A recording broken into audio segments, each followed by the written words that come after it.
Joining us is Senator Bob Corker. He serves as chairman of the Foreign Relations Committee. Yikes, that's important and a lot to think about. Member of both the Banking and Budget Subcommittee. I can't even imagine. My first question, I'll ask you about the budget, but I wake up in the morning and I figure out where I am, Senator, and then something pops into my head always. Something I'm either worried about or I know is going to happen that day. Yeah. I don't want to be you.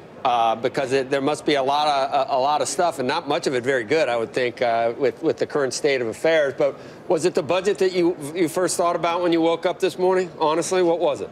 Well, I thought about how challenging it was going to be on this program, really. But no, look, you know, Joe, as you know, the world was simple up until 1991 when it was us and the Soviet Union.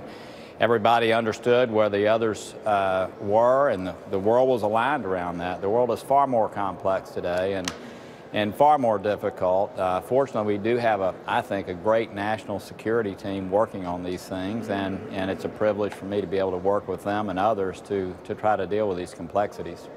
Yeah, I was just trying to figure out what we because we could talk about this meeting with Abbas and whether we're at a point in time where both sides are deciding maybe now it is fertile ground for something. I don't know. That might seem like a lot to be asked.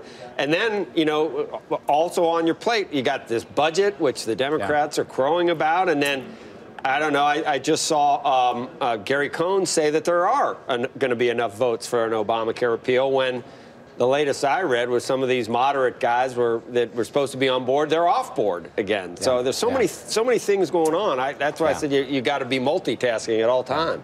You do, and that's what makes the job so interesting, and at the same time, frustrating. It can be really frustrating too. But look, it's a privilege to be here and to be able to talk with people like you and others about these issues. And as far as the budget goes, look, the playground bragging rights are not particularly interesting to me. We do need to pass bills, 12 appropriations bills each year. The way we're using this slush fund, Joe, this OCO fund, is really inappropriate. We passed a budget agreement years ago to lower spending on discretionary items by $1.2 trillion, but using this slush fund, we've already spent $820 billion more than we were supposed to. So, and then think about it. I mean, the Pentagon is like a big industrial operation. So let's just say at GE in the middle of the year, they said, by the way, we're gonna lob $15 billion in for you guys to spend for the last 6 months of the year. Spend it wisely. So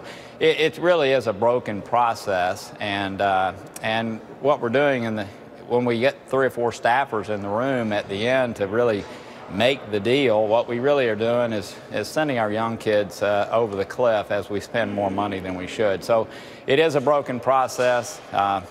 This year's behind us. Unfortunately, it's kind of we watch this, it sort of gets re-reeled every year. This is what happens, and Americans are not being served well by this.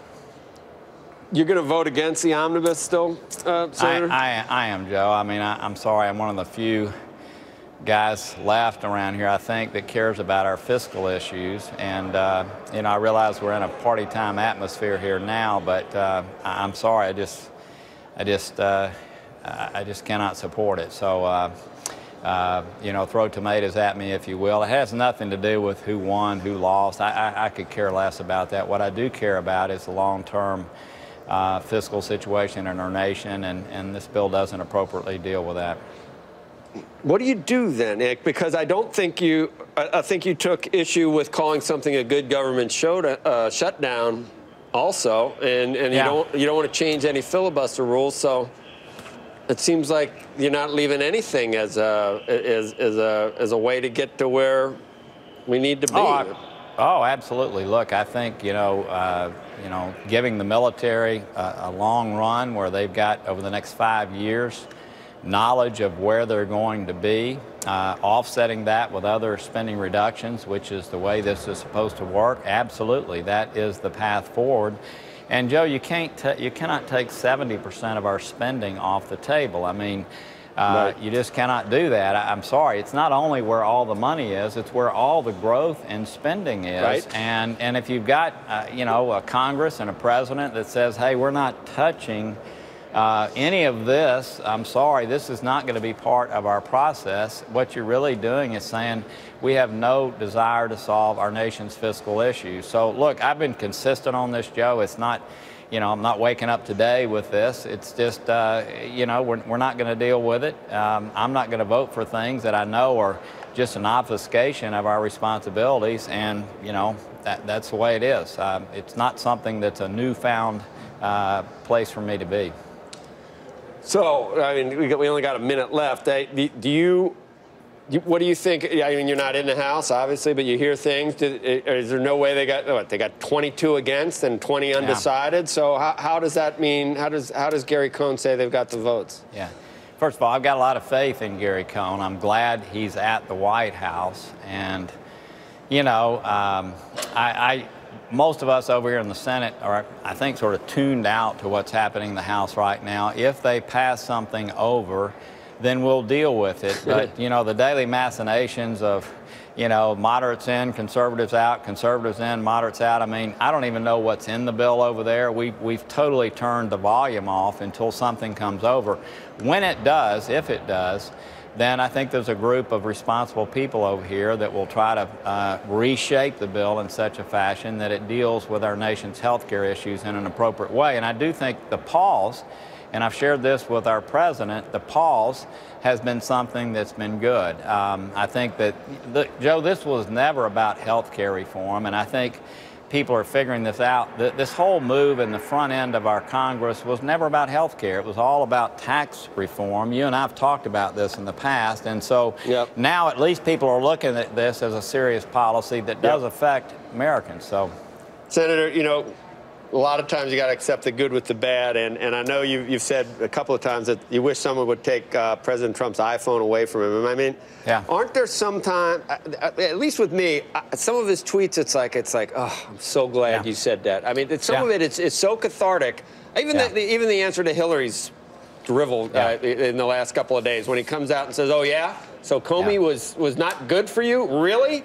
I mean, it doesn't. Don't you say, God, I'm glad he's got an iPhone when you can, you know, set things straight? And I don't know. I think you got to accept the good with the bad. Let's just embrace it, Senator. Just embrace it. Let me answer this. Look, first of all, my staff provides adult supervision for me. I mean, they do not allow me to tweet. Okay, I don't even know how to do it. I won't tweet either.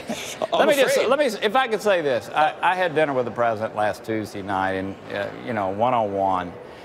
The relationship that we have with this White House and this outstanding cabinet is one that I cherish. I really do. And they are the most embracing administration I've ever dealt with. I tell my Democratic friends, look, these guys, they want input, and it affects them.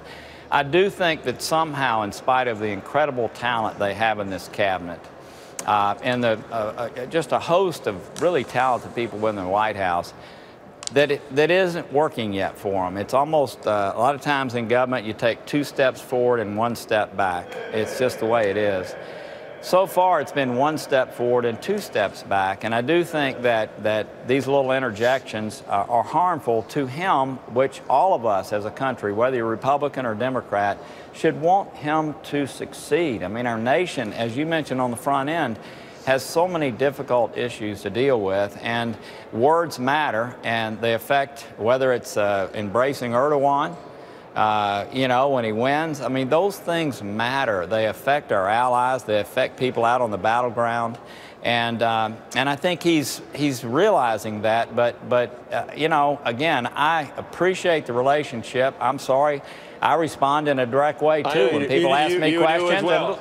Yeah, that's right. So, instead of the sterilized PC PR communication overload, it's, you know, everybody, 12 people look at what you're allowed to say. I like it. Do it. I mean, and there's going to be some things that maybe, you know, some people take issue with, but I don't know. I can argue. I'm a sociopath. I could argue either side, Senator, on any given day.